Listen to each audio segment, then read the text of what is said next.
Ewan ko, basta Centennial Centennial, Jamboree. Centennial Jamboree.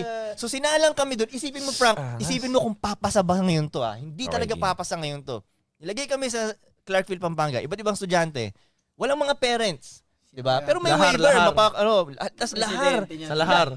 Lahar yung inaapakan namin. Lahar. So, pag naglalakad ka ng mabilis, ang alikabok masyado. Gets. So, kailangan Walang mask. may respect ka sa kabilang mga kampo kasi kailangan dahan-dahan ka maglakad para hindi mag-uusok. mga ganun.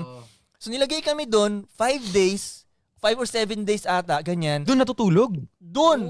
Walang tas eto pa. Saan ka tumatay ko? Tutok na tutok yung araw talaga. Buong araw. Wala namang puno doon eh. Wala. Ang nakakuha ng puno na area doon, yung mga taga Mindanao na Boy Scout. Swerte nga nila pag tinitingnan namin, tangina tong mga... Ba't sila inauna doon? Siguro nakapwesto agad sila. Kami yung mga taga Maynila, tirik na tirik talaga yung araw. Tapos, paliliguin kami or tatae kami doon lang sa mga lahar-lahar.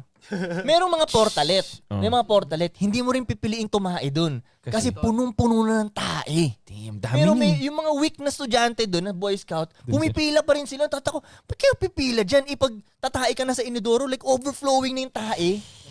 Pero tapos papatungan mo ng bagong tae. Dang mo yun. May para sa akin, fuck that shit. May tumumba pang portalet. Kadiri. Tapos yung isa pa, nabasag kasi nung tumae siya, yung pumatong siya ng paa, nag-crack. Boom, tae all over sa katawan niya. So sabi ko, yan, di ba, pila-pila pa kayo dyan. Ang isang way, maglalakad ka ng malayo. Maglalakad ka ng malayo mula sa camp nyo. Kasi isang malaking field dyan ang lahar din. Yung lahar na area na yon, dati siyang ilog na natabunan ng lahar. So ngayon, maghukay ka ng malalim ngayon, hukay ka hanggat makakita ka ng tubig. Pag nakakita ka na ng tubig, hintay ka mga 5 minutes para humupa yung lahar ulit ganyan, para maging clear yung tubig. Kasi, kailangan mo maging clear yung tubig, yun yung panghugas mo ng puwet mo eh. Hindi pwedeng may lahar eh. Panghugas mo. Oo. So, pag nakahukay ka na ng tubig, tatay ka sa gilid nun. So, yun, tayo ka again. Magkakasama kami.